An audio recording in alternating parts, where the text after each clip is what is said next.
Boa noite a todos. Meu nome é Romeu Amaral e nós hoje vamos fazer uma live sobre agronegócio, cenário atual e perspectivas.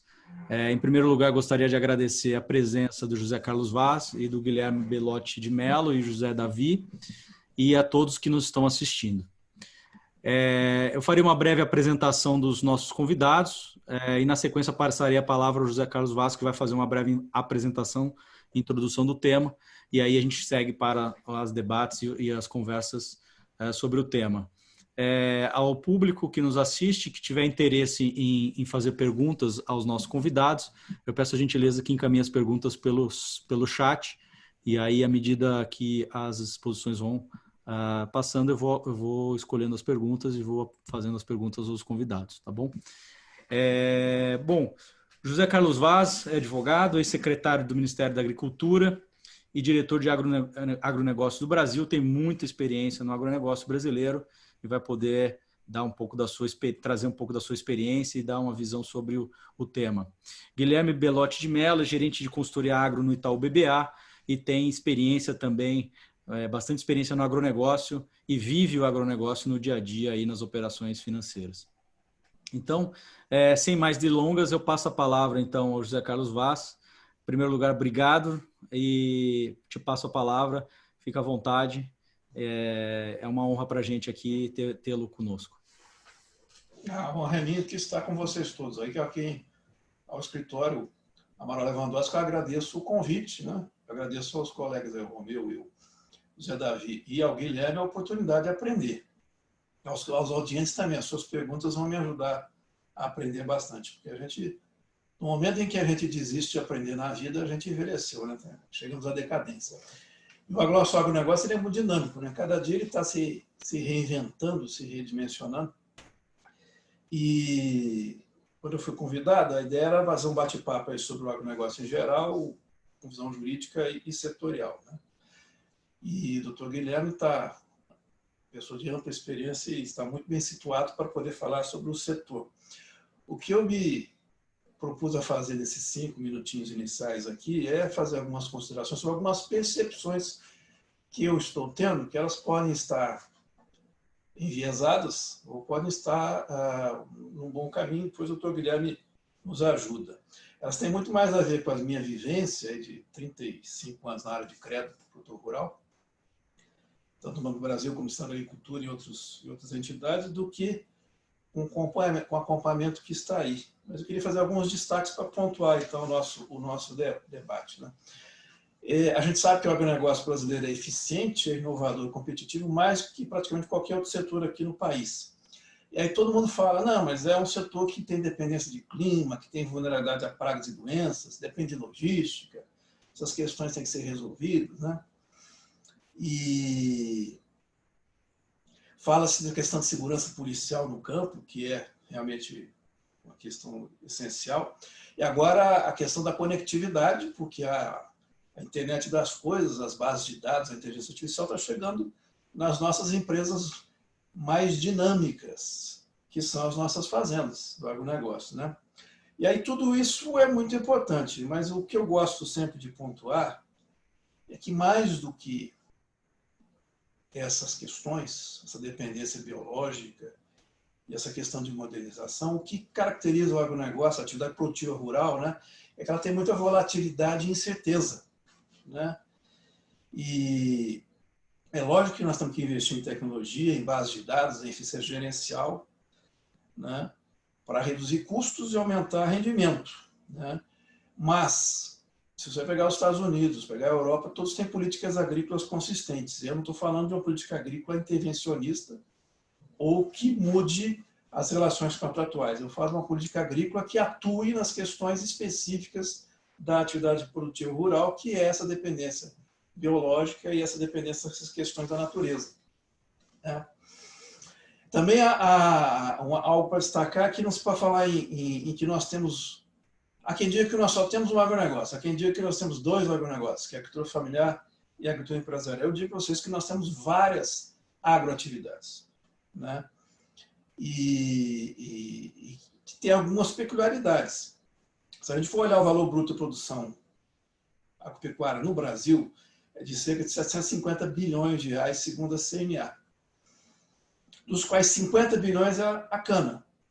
A cana não tem nada a ver com a política agrícola que nós temos aí. Ela depende de petróleo, do preço do petróleo, do mercado do petróleo, do milho dos Estados Unidos, dos preços do açúcar. É um agronegócio fora da política agrícola tradicional, né?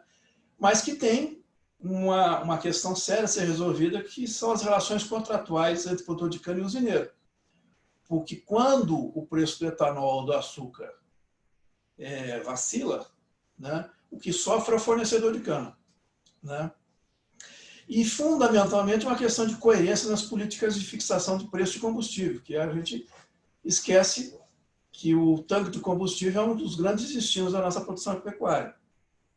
Bom, aí se nós formos olhar outros 10% do valor bruto da produção, uns 80 bilhões de reais, eles dependem fortemente da atividade econômica interna. Estou falando de leite, ovos, feijão, também pode incluir o arroz, que são quase 12 bilhões, né?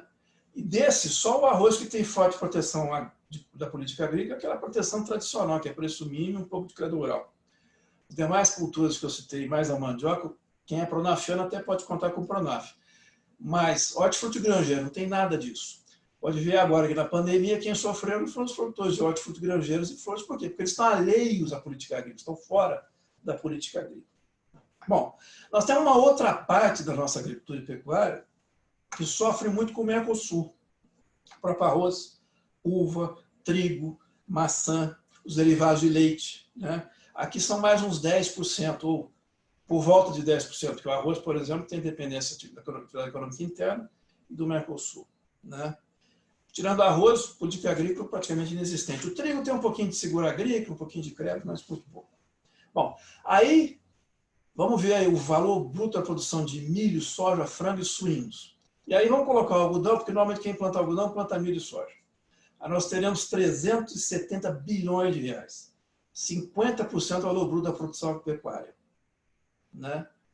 Se a gente somar esses produtos, laranja, fumo e café, nós vamos ter que mais 56%, talvez 60% da nossa produção pecuária, a renda do produtor, tem uma forte influência do câmbio. Talvez mais importante do que crédito rural, do que preço mínimo, de seguro agrícola, seja muito mais uma flutuação do câmbio afim com o ciclo financeiro e operacional do produtor rural, do que efetivamente você dar algum subsídio, alguma coisa.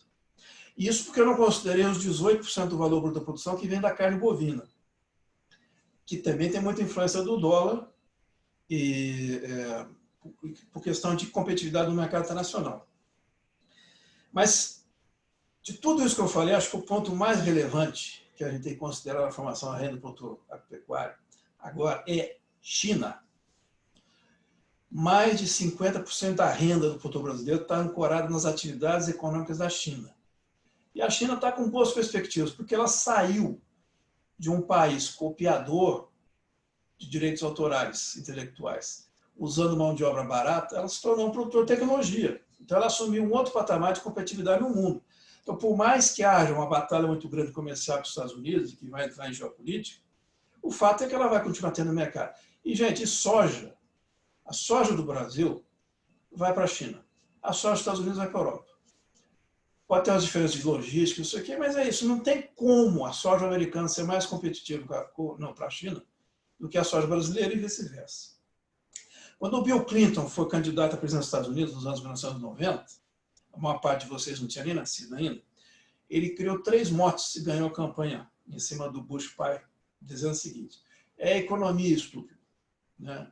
Mudança e não mais o mesmo. E não esqueça o seguro de saúde, né? Eu acho que quando a gente fala em agronegócio aqui no Brasil, tem que dizer, é o câmbio, é a China. É lógico que você tem que discutir se a China é parceiro ou se é colonizador. Isso é uma outra história. Porque, afinal de contas, ela está comprando toda a logística internacional, ela está comprando os fornecedores de insumos e ela está com as grandes traders dentro do seu patrimônio, né? Bom, mas se a gente considerar a carne bovina, que virou cardápio dos chineses depois da ocorrência da gripe aviária, a gente tem quase 70% da renda do produtor influenciada pelas compras da China. E, embora eu diga para vocês, carne bovina é uma questão de mais 1 ano ou 2, e a China vai recuperar a sua produção suína, né? A carne bovina é uma questão conjuntural. Vejam bem, a China vai reduzir a compra de carne, principalmente de bovinos, também de suínos e de aves, a partir de alguns meses. E ela agora está comprando muito milho e soja porque ela está recompondo os estoques. Mas todo o seu planejamento é de recuperação de estoques e produção nos níveis que ela tinha antes da gripe aviária. Mas, de qualquer forma, nesse ano, o complexo soja, milho e carne está vivendo um dos momentos de euforia talvez maiores dos últimos 20 anos, por conta da China. Isso vai passar, já está passando, mas a China vai continuar puxando, né? E aí, nesse contexto, o que a gente pode colocar agora para 2020, 2021, 2022? O doutor Guilherme vai me corrigir, porque eu estou entrando nas águas dele. Mas eu acho que nós vamos ter dificuldades fiscais e econômicas no país, fortes. Nós vamos ter baixa atividade econômica, nós vamos ter volatilidade cambial, nós vamos ter aumento do risco Brasil, acho que vai ter aumento da carga tributária, sem que haja muita simplificação e reconfiguração dos tributos. A China vai reduzir o apetite de compra de carnes e mais, ela tem por hábito rediscutir contratos e preços quando os preços no spot, no mercado à vista, caem em relação àquela que ela pagou antecipadamente. Ou ela inventa, não digo que inventa, vamos surge algum incidente na embalagem, alguma questão de doença, alguma questão de toxina. O fato é que ela força a rediscussão dos preços. Então, isso vai acontecer, né? Bom, a exemplo do que aconteceu no começo dos anos 2000, os preços dos insumos vão subir. Com essa renda que os produtores de soja e milho estão tendo, é natural que os preços dos insumos subam. Não só por conta do dólar, por conta dos preços. Isso vai pressionar aqueles produtores que têm uma renda menor, de outras cadeias produtivas. Isso aconteceu no começo dos anos 2000 com produtores de café no Cerrado. Eles precisavam colocar fertilizantes e corretivos e tiveram um aumento de preço no custo muito maior do que tiveram nos seus preços, porque a soja tinha subido muito de preço naquela época, né? Eu acredito que os preços que vão ser pagos a partir de 2021 serão menores que os preços pagos em 2020. A produtor de soja e milho vai continuar com boas margens por vários anos. E aí, nesse contexto, como é que ficam os produtores? Os de soja e milho estão capitalizados. Os das demais culturas, nem sempre, nem tanto. Embora arroz tenha dado uma recuperada boa agora, mas eles estão carregando endividamento. O fato é o seguinte, seja em momentos de euforia ou de crise, preços bons ou preços ruins, nunca se pode abrir mão de ser um bom empresário, um bom gestor, né? E aqui a recado que se passa para os produtores todos precisam manter liquidez nos próximos anos, próximos meses. Evitar dívidas em dólar, por causa da volatilidade, e evitar atuação especulativa nos mercados futuros por conta das chamadas de margem. Eu já li notícias essa semana que está havendo trocas de insumos já para outra safra, para 2021 e 2022. Ótimo, é muito bom fazer isso, quem conseguir fazer. Tá? E é bom tomar o máximo de crédito rural de custeio. Porque nós temos um cenário de laninha, momento climático, um cenário de uma economia conturbada e um cenário de mercado ainda bom, agrícola, pecuária ainda bom, mas menos rentável do que neste ano. Onde é que ficam as minhas preocupações? Minhas preocupações não estão tanto com os produtores. Aqueles que seguirem nessa linha que eu estou colocando, eles atravessam bem e até vão ganhar dinheiro. Tá?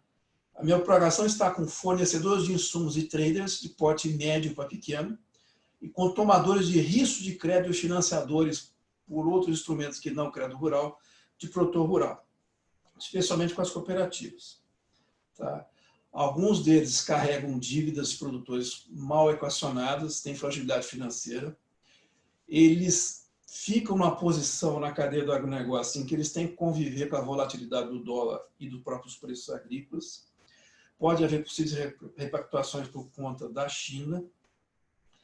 Então, eu sugiro também que se busque liquidez e se vá com calma no aumento de exposição de risco criado aos produtores rurais. Porque, aí falando agora dos tomadores de riscos, essas fintechs, agrotechs que têm surgido aí, que eu acho ótimo, é o futuro, mas o fato é que elas têm menos colchão de solvência, de liquidez, do que bancos tradicionais.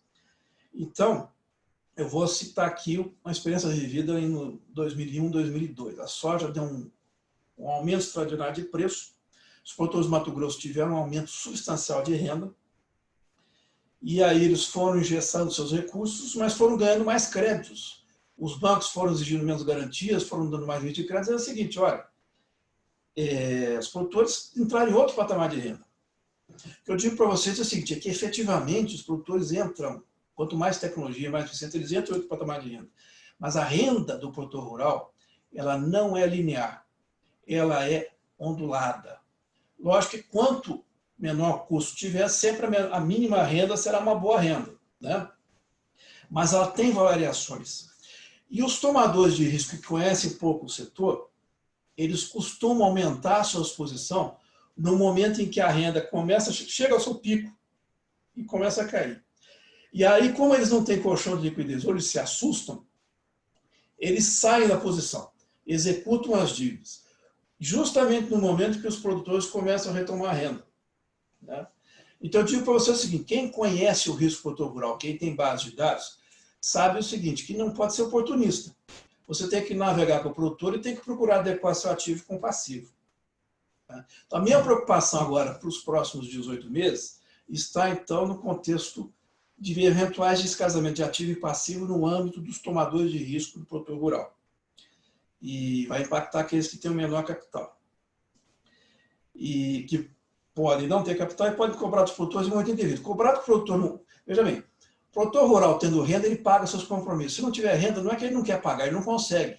Então, a gente só deve exigir o cumprimento de obrigações por parte dos produtores rurais quando ele tem renda. E a renda deles virá. Porque se a gente estudou bem o resto do produtor, a gente sabe que ao longo dos anos ele vai ter renda positiva e ele vai resgatar os seus compromissos, né? Nesse contexto, como é que ficam as relações negociais e contratuais? Nós vamos ter aí o rearranjar das jurisprudências das minutas contratuais por conta da lei do agro, das mudanças que vai ter com a recuperação judicial do produtor rural e de outras mudanças que o governo está lá adiante que vai fazer, especialmente na lei do crédito rural. Contrato e lei bom é contrato e lei velha. Quando elas ficam novas, não é que elas fiquem ruins, mas até você fazer todas as abóboras se acomodarem, ou seja, para uma primeira instância, segunda instância, consolidar a jurisprudência, testar, leva um pouquinho, dá um pouquinho de estresse, né? Lógico que os produtores vão usar cada vez mais os instrumentos privados de crédito e com essa lá de atuação é capaz de alguns querem fazer dívida em dólar, que eu tenho pavor. Eu já passei na minha vida por 2 grandes momentos de crise de dívida no produtor rural por conta da praticar contratos em dólar. Vamos continuar tendo mais exigências de garantias internas por conta de conservadorismo metodológico do Banco Central nas relações, nas operações bancárias e por conta da aceitação da alienação fiduciária de imóvel na CPR, e isso aí, muito tomador de risco produtor rural vai querer migrar de penhor de produto ou de alienação fiduciária de produto de grãos para alienação fiduciária de bem imóvel, né? Haverá uma maior participação dos créditos privados do que crédito rural, o que reduz a proteção e liquidez. No passado, em que o crédito rural às vezes era 40%, 50%, 70% das dívidas de um produtor, quando ele tinha um soluço na renda, o banco prorrogava o crédito rural e a renda que ele tinha, ele pagava os seus compromissos em outras fontes e comprava os insumos da próxima safra. Agora a gente vai ter menos proteção dessa indireta via crédito rural. Mas, dependendo do clima do ambiente de crédito, né, bons resultados virão, não necessariamente tão bons como os de 2020. O que é fundamental é a atuação técnica profissional da parte de todos eles, da cadeia, produtor, antes e depois, dentro e fora da porteira, antes e depois da porteira. Eventos de turbulência pode acontecer, se eles vão ser episódios ou se eles vão ser sistêmicos, vai depender muito da gestão por parte dos operadores, da gestão por parte do próprio governo. Do governo a gente não pode esperar muito, o país está quebrado, né? A gente pode esperar uma política agrícola razoável que a gente tem, que ela é ordinária no sentido que ela é comum e nova, previsível, nós vamos ter mais do mesmo, ela é imediatista, mas se for tempestiva, ela pode ajudar, vai ajudando algumas cadeias aqui e ali. O que eu acho fundamental é que a gente, esquecendo os momentos de euforia, os momentos de depressão, a gente tem uma agenda de mudanças estruturais. E algumas coisas precisam estar nessa agenda. Primeiro, um seguro para a volatilidade de renda do produtor rural. Não é via preço mínimo, não é via crédito rural, para todos os negócios que ele fizer. Porque o que adianta você proteger o crédito rural se ele não vai conseguir pagar a trading, se ele não vai conseguir pagar o fornecedor de insumo, a cooperativa? Cada vez mais está nítido a necessidade do produtor rural se organizar como empresário, ter contas e dados visíveis, né? Também é essencial para você fazer crescer o mercado de crédito privado, criar um mecanismo de liquidez para os tomadores de risco de crédito. Ainda mais como nós estamos saindo no modelo de financiador de banco para financiamento via financeiras ou via operadores de mercado que tem menos capital. Tá? Acho que o governo tinha que ser mais incisivo com relação à conquista do mercado da Índia, para a gente equilibrar com a China. Temos que resolver a questão da política de biodiesel, de biocombustíveis no Brasil. Também a gente aceita ser taxado de que desmatamos as nossas florestas, mas também não contrapomos que vários países concorrem com a gente com leis trabalhistas, previdenciais e mesmo ambientais muito mais flexíveis e inadequadas do que as nossas. E a necessidade de consolidar o CAR. Consolidando o CAR, as coisas vão para frente. Em resumo, desculpe o tempo, a gente sempre vai ter um contexto de estabilidade e volatilidade, a gente precisa ter gestão técnica sempre. Os próximos 18 meses não são períodos para amadorismos, experiências ou impulso. Agora, continuar valendo aquilo que o Bill Clinton falava nos anos 90. Mudar os modelos, aperfeiçoar os processos ou ficar sempre mais do mesmo. Tá? Então, eu queria fazer essas provocações, desculpe o tempo, e me colocar à disposição para o debate. Obrigado. José Carlos, muito obrigado. A sua apresentação foi muito esclarecedora. São temas relevantíssimos, né? A lei do agro surgiu agora recentemente, então também vai ter uma acomodação aí. Tem algumas ideias novas, né? De patrimônio de afetação, de fundo de garantidor solidário, enfim, essas questões novas ainda que dependem dessa aclimatação, vamos dizer. Eu vou passar a palavra agora, então, ao Guilherme e depois o José Davi vai fazer perguntas aos nossos convidados. Guilherme, é com você. Muito obrigado. Perfeito, Romeu. Obrigado, boa tarde a todos que estão nos ouvindo. É um prazer estar aqui com vocês e dividir um pouquinho da nossa visão sobre o setor, né? E falar também que é um grande prazer aqui estar com o Dr. José Carlos.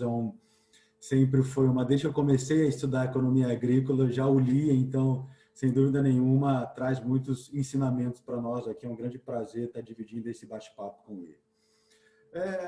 Aqui eu acho que são alguns complementos e, eventualmente, aqui eu vou até repetir algumas coisas só para abrir ponte para alguns comentários. Eu acho que do ponto de vista de conjuntura, e aqui trazendo mais sobre o olhar de pandemia e como que isso tem afetado o agro brasileiro, e assim como o Dr. José Carlos comentou, acho que de maneira geral, quando nós olhamos o agro como um todo, é um ano que vai ser um ano muito bom, né? Eu acho que nós temos aí as cadeias que são mais voltadas às exportações e aquelas que são voltadas às cadeias de alimentos primários, né? Que são menos elásticos à redução de renda, né? E, portanto, menos expostos aos efeitos da crise, elas têm caminhado muito bem, obrigado.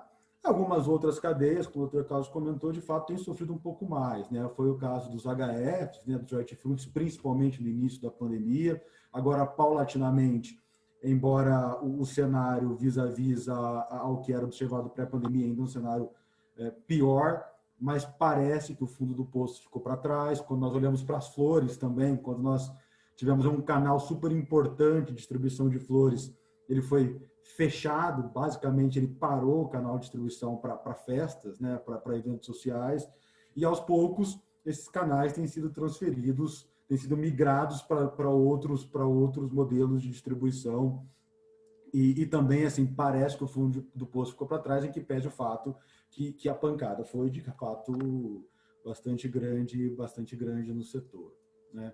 No caso do setor sucroenergético, que no começo da pandemia nós, inclusive, tínhamos uma visão bastante conservadora em relação ao que seria o ano safra 2021, nós tínhamos uma preocupação, tínhamos um grande otimismo no início do ano safra, veio a pandemia, a preocupação muito grande em relação aos impactos disso, principalmente na perna de etanol, né? E nós vimos, sim, uma grande queda do consumo de combustíveis no Brasil, todas as medidas de contenção da Covid-19 acabou impactando aí no trânsito de carros e, consequentemente, no consumo de combustíveis, né? A gente chegou a ver no pior da crise aí um consumo no Brasil sendo 35% menor do que era observado no mesmo período do ano passado. E, por outro lado, nós vimos aí os preços de outro lado, nós vimos os preços do petróleo despencando também, né? Se nós lembrarmos aí no fatídico 21 de abril, aí os preços do WTI aí chegaram a ser cotados negativamente aí nos mercados, né? Acho que eu só tinha visto isso no início dos anos 2000 com a torta de laranja. Fora isso, eu nunca vi nenhum preço sendo praticado negativamente, com basicamente o pessoal pagando para que os consumidores tirassem aí os petróleos dos armazéns norte-americanos. Eu acho que, passado isso, nós vimos aí uma certa melhora do setor. O consumo, ele tem, embora ele ainda se encontre em patamares inferiores ao que era observado no passado, ele vem aumentando gradualmente, né? Os preços do petróleo agora são cotados aí na casa dos $40, ou pelo menos até o final da última semana, na casa dos $40. Isso acabou fazendo com que a Petrobras fosse repassando esse aumento das cotações do petróleo para a gasolina, e isso já fez com que faz com que os preços do etanol aqui no Brasil sejam praticados em patamares semelhantes a que era observado no mesmo período no passado.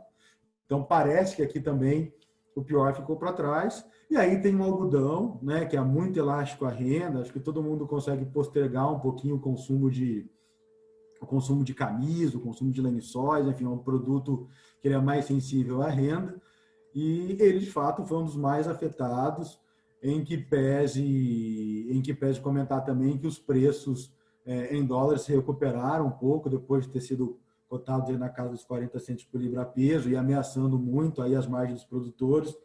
Quando nós olhamos as cotações hoje, já estão acima de 60 centos por libra peso, e aqui no Brasil, né, os patamares em reais são aí os maiores patamares desde outubro de 2018, né?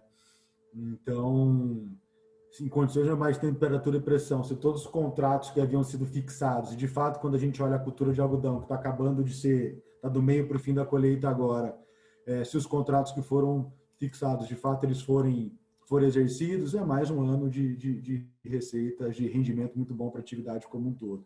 E aí, para a soja e milho, eu não preciso nem comentar, como o Dr. José já abordou, é um ano espetacular, né? A safra de 2019-20, para quem principalmente tinha demorado um pouquinho mais para fixar, foi um ano muito bom, e tudo de preços, e tudo isso combinado com custos de produção bastante comportados, né? Quando nós olhamos aí os preços de fertilizantes em dólares também estavam nas mínimas históricas, agora subiram um pouquinho, mas ainda são patamares bastante baixos do ponto de vista históricos. Quando a gente começa a vislumbrar o próximo ano safra 2021, os preços dos insumos parecem comportados ainda, em que pese o fato que a desvalorização cambial vai fazer com que os preços em moeda nacional eles aumentem, mas ainda assim são aumentos bastante comedidos quando você compara com o que é possível fixar de preços lá para frente, principalmente das culturas que são possíveis fixar cotações, né? São as culturas que são negociadas internacionalmente, ou o boi, no caso do Brasil, que tem negócios na BMF. Enfim, quando a gente olha para a safra 2021, e aí olhando basicamente para 21, provavelmente nós tendemos aí a ter mais um ano de grande nível de renda aqui para a agricultura brasileira, né? Claro que tudo isso nós temos que considerar aí todos os desenvolvimentos climáticos, né? Qualquer choque de oferta pode sim afetar o valor bruto da produção, pode afetar a renda dos produtores aqui no Brasil. Nós temos que olhar também como é que vai se comportar essas outras cadeias que são menos relevantes, né? Quando nós comparamos com aquelas que são tradables, mas ainda assim, olhando como um todo, parece que vai ser mais um ano bom para a agricultura brasileira. Mas aí nós temos que levar em consideração que o Dr. José Carlos comentou, que eu concordo com ele em gênero, número e grau, que a agricultura é cíclica, né? E quando nós olhamos aí a teoria econômica, sem falar em economês, mas quando nós olhamos a teoria do mercado perfeito, né? E quando nós estudamos a grande maioria dos mercados, talvez o que mais se aproxima é a agricultura brasileira, é a agricultura, né? Ou seja, é um mercado que nós temos poucas barreiras de entrada, principalmente para as culturas anuais, anos de boas rentabilidades, como esse que nós estamos vendo agora, e como provavelmente vai ser o próximo ano. Provavelmente isso vai estimular aí o aumento de área produzida, consequentemente a gente tende a ter um aumento de produção, e isso vai fazer com que os preços caiam, as margens caiam, e aí nós vamos ter anos aí de mais perto de normalidade, ou anos de mais menores. Então, acho que assim, tomar cuidado com a euforia. A euforia, ela é o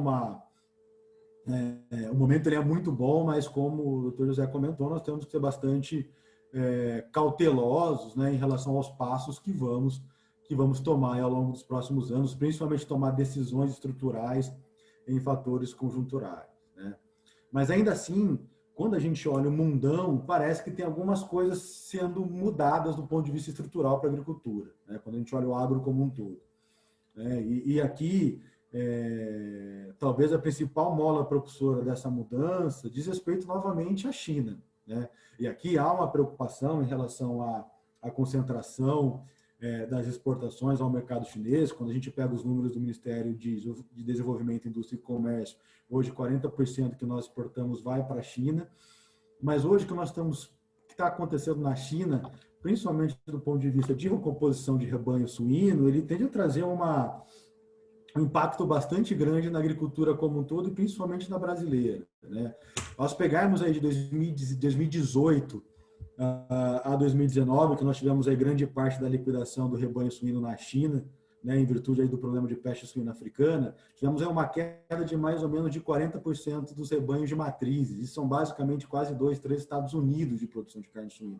Só que grande parte do que foi liquidado, ele dizia respeito a uma agricultura, ou uma suinocultura de fundo de quintal, né? Uma suinocultura que nós falávamos lá aqui no interior de São Paulo, que é o porco tipo banha, que come basicamente o que sobra aí da cozinha aí dos pequenos produtores, né? O que vai acontecer lá agora é que essa recomposição do rebanho, ela está acontecendo utilizando um modo de produção industrial. E esse modo de produção industrial, né, essa ração, ela é composta de proteína, de energia e de premix. Principal fonte de proteína é soja, farelo de soja.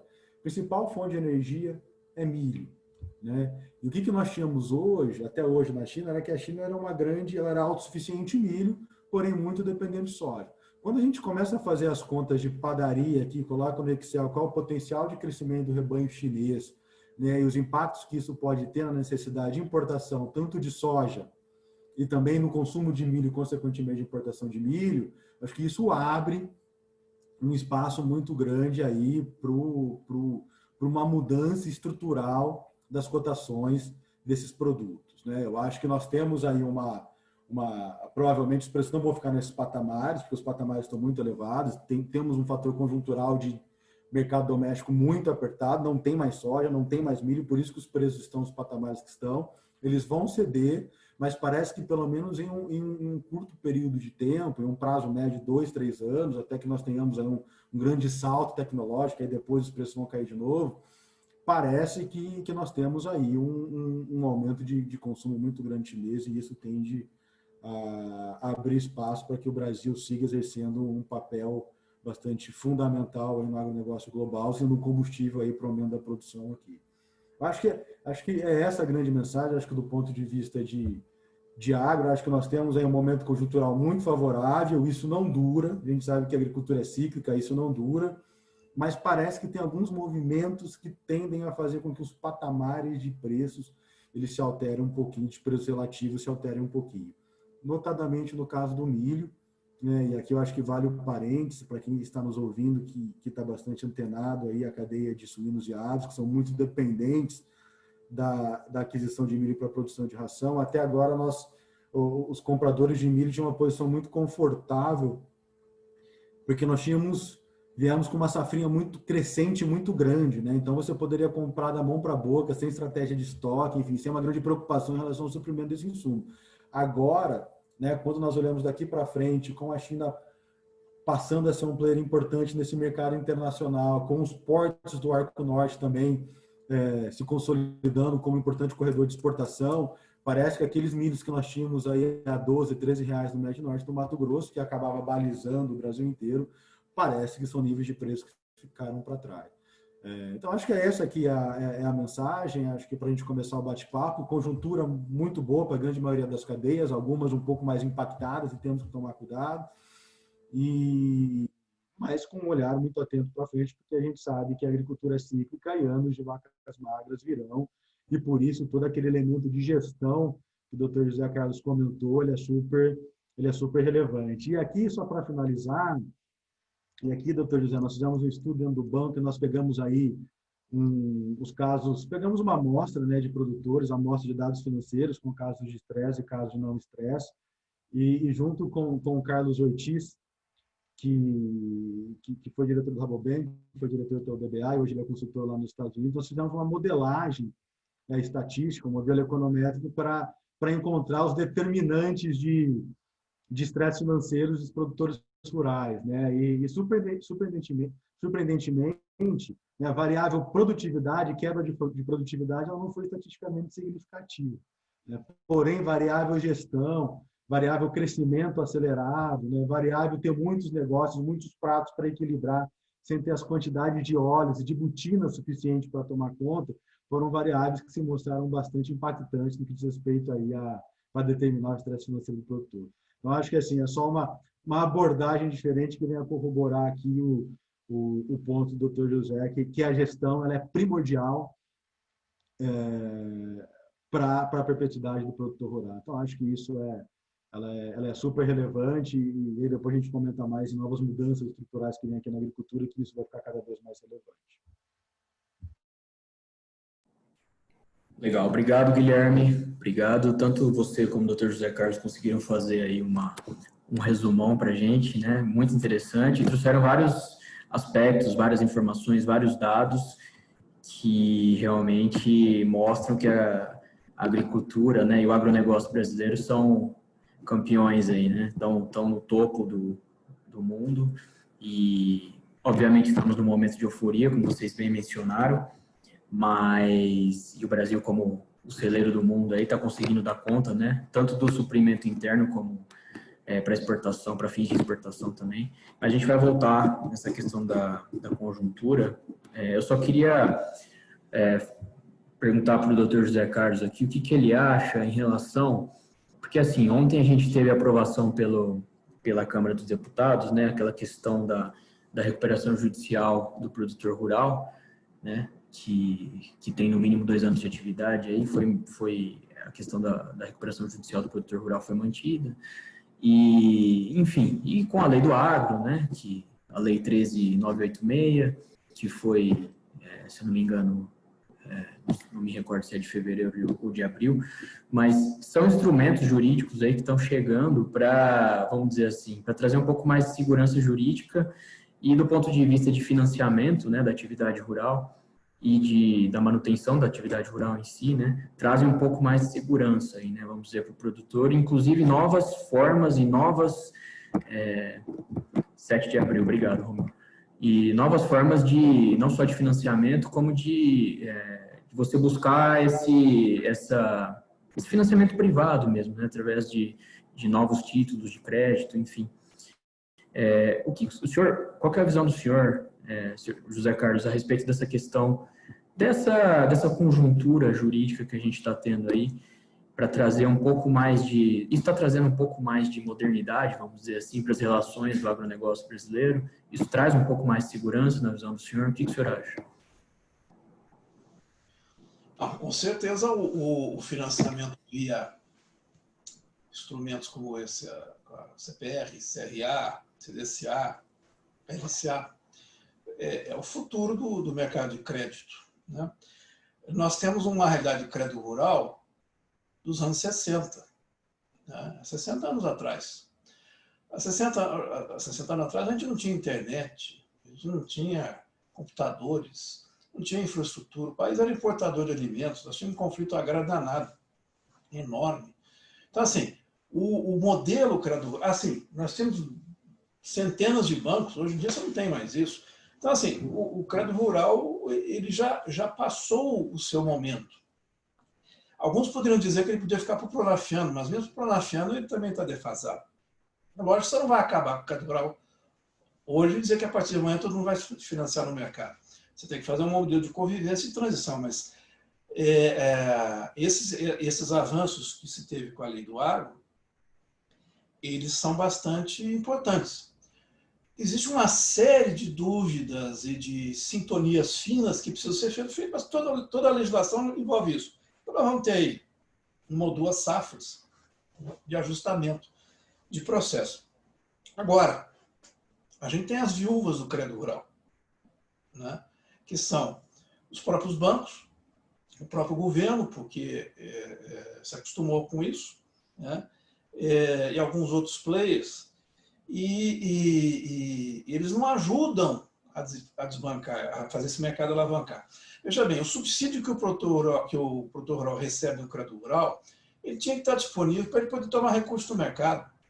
O subsídio que ele recebe no seguro rural, também ele tinha que ter disponibilidade de ir no mercado, contar junto com as seguradoras. Então, mas isso é processo. Então, quer dizer, a lei é fenomenal, vai trazer muita gente e a gente vai chegar a um modelo de desbancarização, de ligação mais direta entre investidor e entre tomador de recursos.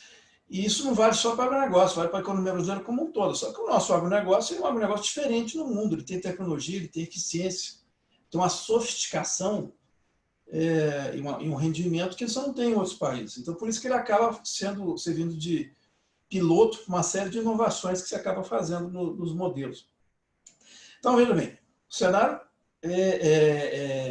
jurídico é de consolidação e de conhecimento. Haverá alguns problemas aqui e ali. Agora, é aquilo que eu alertei.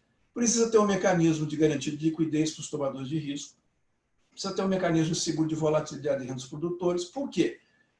Porque, embora o nosso agronegócio seja espetacular, ele não deixa de sofrer com estiagem, com geada, com temperaturas altas ou baixas, não deixa de sofrer com o fechamento de uma mina de nutrientes, de fertilizante lá na Ucrânia, na Rússia. Tem uma série de incidentes que pode acontecer e ele tem um perfil que chama catastrófico, atualmente, estatisticamente. Os problemas costumam acontecer de forma intensa e com muita gente. Então, às vezes, você precisa ter uma sustentação, mas nós estamos no bom caminho, é isso mesmo. Com relação eu não vi a redação final que foi aprovada, eu vi a do relatório do relator. Eu achei que ela ficou, na parte do produtor rural, ela ficou um pouquinho inadequada para o produtor rural. Acho que ele tinha que vencer essa jabuticaba que tem aqui no Brasil, que é essa figura do produtor rural pessoa física. O produtor rural tinha que se constituir como empresa e operar como empresário plenamente, mas ele tem direito à recuperação judicial, porque ele é empresário, porque todo mundo conhece seu risco e faz contratos com ele, né? E tentou resolver essa questão da recuperação judicial, o arresto dos bens vendidos com o CPR, também não ficou uma redação muito boa, mas todo esse estresse de recuperação judicial do produtor rural tem a ver com um fenômeno chamado fenômeno da primeira instância. E você pode mexer na lei, você sempre vai ter isso. O negócio é o seguinte, os juízes de primeira instância, eles estão muito mais sensíveis à comoção da região do que ao texto frio da lei ou até mesmo o texto da jurisprudência. Então, se você pega uma região que ela é nitidamente com renda agrícola, e você tem um problema enorme de renda ali, seguramente haverá decisões judiciais no sentido de dar tempo ao produtor, que depois serão reformadas na segunda instância, eventualmente vão chegar até na STJ, se resolve. Mas, às vezes, as pessoas ficam angustiadas por tomarem decisões na primeira instância que possam levar à situação, porque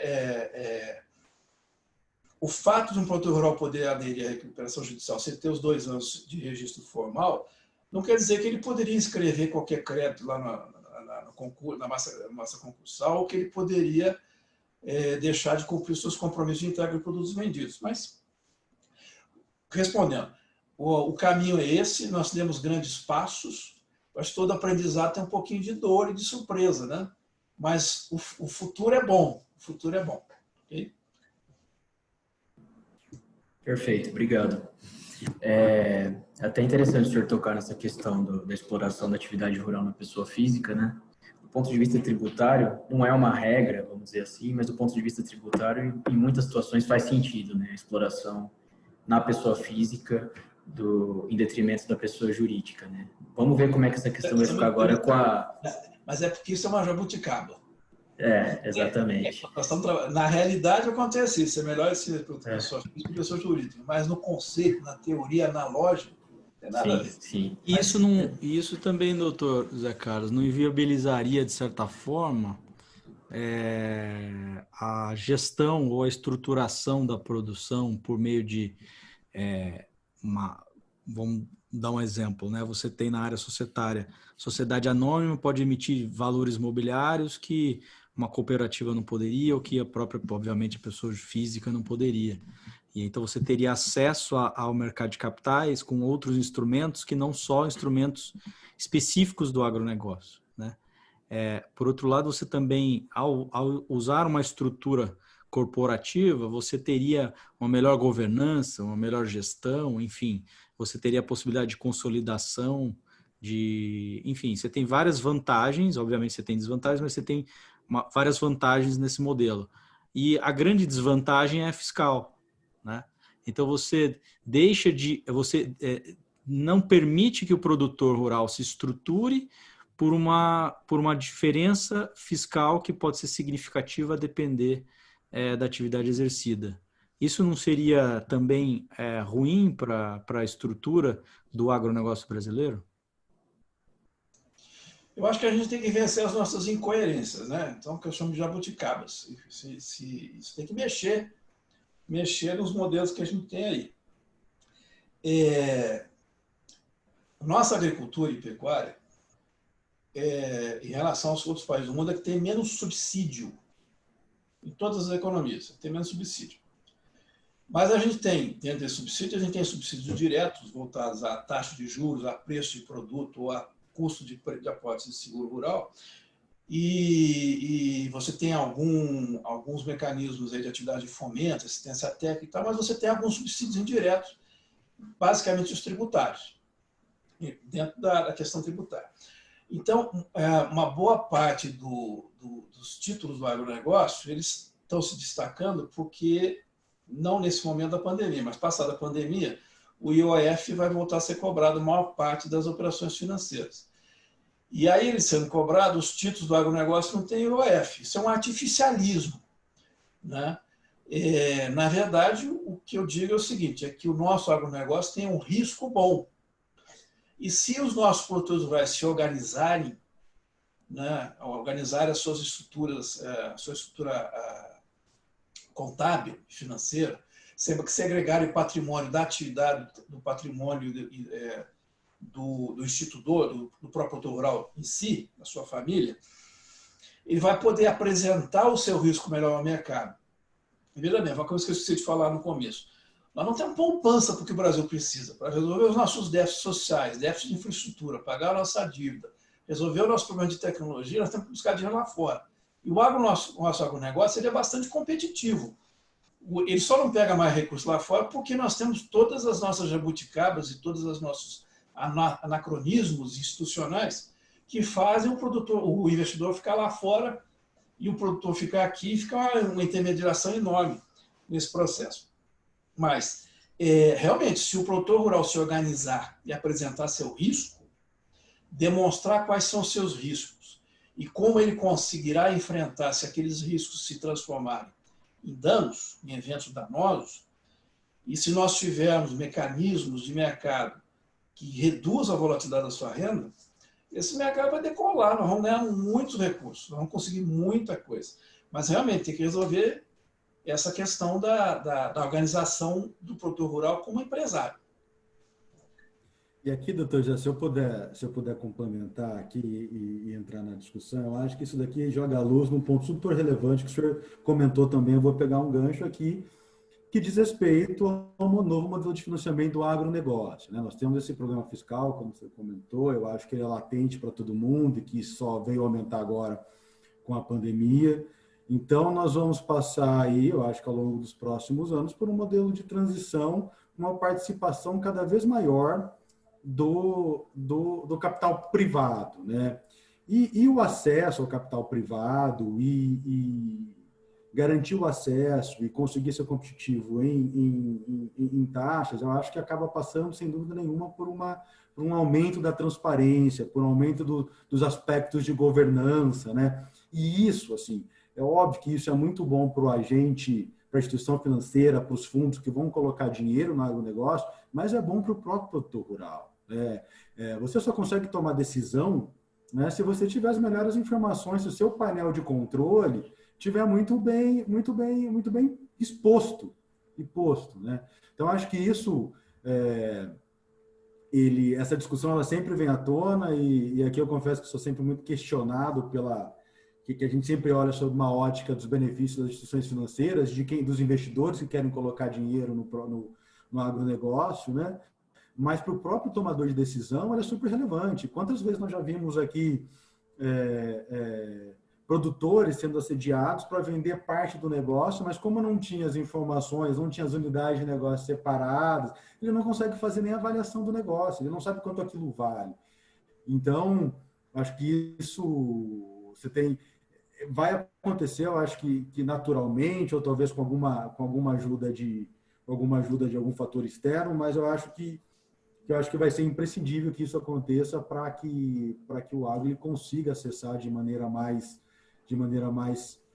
tranquila aí todo esse bolso do investidor que tem muita vontade de conhecer, de colocar dinheiro no agro, né? E aí também tem um pouquinho do outro lado da moeda também. Quem está desse lado aqui também tem que entender o agro, né? O agro tem as suas vicissitudes, tem as suas especificidades, né? É uma fábrica a céu aberto. Então, assim, a gente precisa ter um cara no campo, precisa ter um cara que saiba distinguir a soja do feijão e que saiba ler um balanço. Então, você tem que ter o perfil aqui do nosso lado também ele tem que mudar, né? E está mudando, paulatinamente está mudando aqui. Então, acho que nós temos aí um período de transição, mas eu acho que nós temos aqui uma noiva e noivo que querem namorar. Então, acho que ao longo do período aqui nós teremos casamento aqui. A gente já vê uma participação muito grande da iniciativa privada, do funding privado no setor, né? Quando nós fizemos aqui são números do final de 2018, e certamente tem flutuações aqui por causa do câmbio, mas quando nós pegávamos aquela foto, nós tínhamos na cadeia como um todo, aí a cadeia como um todo, 600 bilhões de reais de financiamento, né? Então, se você tirar aí o crédito subsidiado, o crédito rural, que é na casa de 200, você tem uma parcela significante que já é de funding privado. Então, acho que isso tende a acontecer. E aqui, só para finalizar, e aqui tende a acontecer uma outra coisa, né? Que se em todos os setores a gente vê uma desbancarização, me parece que no agro a gente vai ver uma bancarização, né? Grande parte do financiamento hoje, ele ocorre ainda através de trocas, né? Através do escambo, através do barter, né? E parece, né, que a gente vê provavelmente vê um movimento aí, tanto das empresas quanto das instituições financeiras e fundos como um todo, com maior apetite, com vontade de acessar os bolsos, de acessar os produtores através desses canais, né, e as revendas, as trades, as empresas de defensivos agrícolas, ficarem focadas no core, que não é o financiamento produtor, que é assim desenvolver as atividades. Então, acho que esse é um elemento super importante. Eu acho que é uma mudança também que vai vir aí com essa transição aí do modelo de financiamento do agronegócio. Bom, Guilherme, só para a gente poder abordar, mudando um pouco o rumo da conversa, acho que é interessante a gente falar um pouco também. O Brasil hoje tem uma relação com a China, né, vamos dizer assim, a gente exporta muito para a China, ao passo que a gente também importa muito da China. E para o agronegócio brasileiro, hoje a China é um parceiro de primeira linha, vamos dizer assim, né? Ao mesmo tempo que o Brasil vende muito para a China, vamos dizer, o agro, né? A China também precisa da nossa produção, né? Especialmente para algumas culturas em específico, né? Como que você vê essa questão da relação do Brasil com a China hoje, essa espécie de interdependência de um país com o outro, se isso representa um risco, se isso representa uma oportunidade, e se essa questão, essa briga que a gente fica enxergando lá no alto da montanha, né, Estados Unidos e China, essa briga geopolítica que envolve várias questões, né, se isso pode representar uma oportunidade para a agricultura brasileira no mundo, vamos dizer assim, para expandir seus mercados, ou se a gente pode ter uma visão, tem uma frase, acho que do professor Marcos Yankee, né, que ele fala que quando dois elefantes brigam, quem sofre é a grama, né? Como que a gente pode encarar essa questão dessa briga comercial Estados Unidos e China, que não é só comercial, enfim, é muito mais amplo, mas do ponto de vista comercial, se essa briga ela representa oportunidades ou um cenário um pouco nebuloso para o agronegócio brasileiro? Perfeito. Aqui, assim, é claro, até o Dr. José já comentou no início da exposição dele, que que o Brasil ele é super dependente da China. Hoje, 40% que nós exportamos vai para a China. Há uma relação simbiótica. Eles dependem de nós também. Eles não conseguem suprir todas as necessidades de outros países. Nosso maior concorrente é os Estados Unidos, né? E provavelmente nós esperamos que toda a soja norte-americana, né, vai para a China. Então, acho que assim, acho que há uma relação simbiótica, há uma dependência, e só que não dá para nós sermos confortáveis com isso, né? E essa dependência ela traz os seus riscos, né? E aqui, até quando o doutor José já estava comentando lá do início dos anos 2000, toda aquela euforia também com a soja, eu lembro que em 2002, 2003 teve o evento da soja vermelha, né? Que aí a China estava chegando, navio de soja na China, ela falou, calma, tem um problema aqui, colocou uma barreira sanitária e voltou toda a soja, os preços despencaram, e aí nós tivemos um grande problema de renda na agricultura brasileira, né? E a gente sabe que isso sempre pode acontecer, tem acontecido com as carnes, já aconteceu com soja, já aconteceu com algodão. Então, essa dependência, quando você depende de um grande comprador, né, você acaba tendo esses riscos que eles são, de fato, evidentes, né? Dá para você esperar que quando você tem algum choque de preço, dá para você esperar que alguma coisa pode acontecer. Então, existe esse risco e a maneira de mitigá-lo é conseguir conquistar outros mercados, né? A ministra Tereza Cristina aqui abriu desde o início da sua posição na pasta 85 mercados, né? Diferentes mercados. Só que é difícil você conseguir substituir todo o volume de importação da China, principalmente para esses produtos de soja, proteína animal. O milho hoje é muito pulverizado, mas aparentemente vai ter um aumento da participação da China ao longo dos próximos anos. Então, de fato, você tem essa dependência. A maneira de você minimizar esse risco é conquistar novos mercados, mas a gente sabe que nem é difícil você minimizá-lo de maneira plena, né? Então, acho que esse é um risco que nós vamos ter que aprender a conviver, né?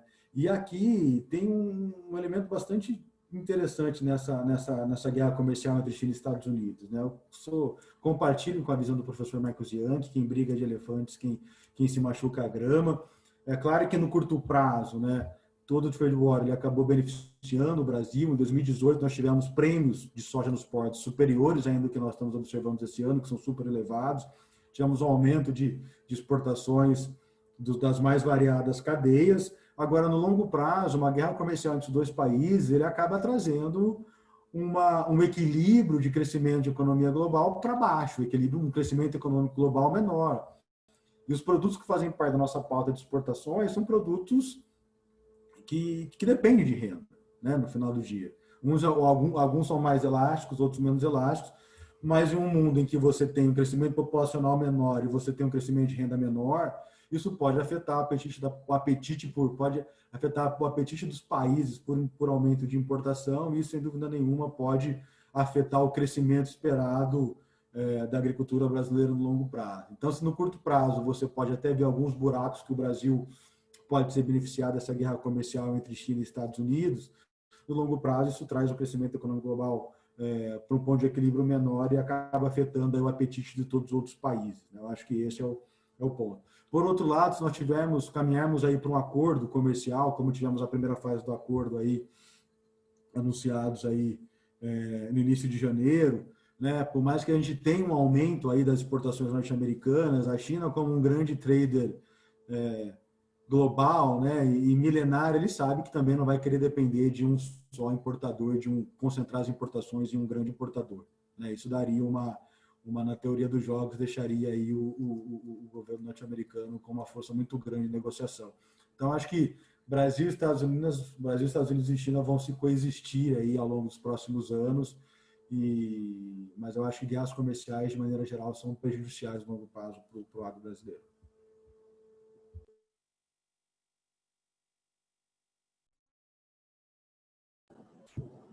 Perfeito, obrigado, Guilherme. Bom, a gente estamos chegando já no final aqui, tem muitos assuntos que poderiam ser abordados aqui, é sempre a velha história, né? A conversa boa rende, né? E tem muita coisa que a gente podia continuar abordando aqui, mas até para a gente terminar, começamos pontualmente e vamos terminar pontualmente também.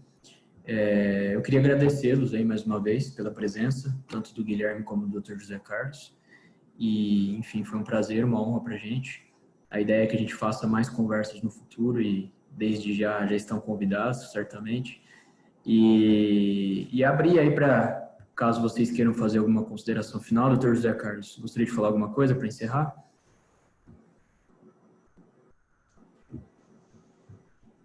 É só agradecer a todos os colegas, ao escritório, aos audientes, a oportunidade, né? Colocar à disposição para eventuais dúvidas, é só encaminhar aí para o escritório, que eles me passando eu respondo.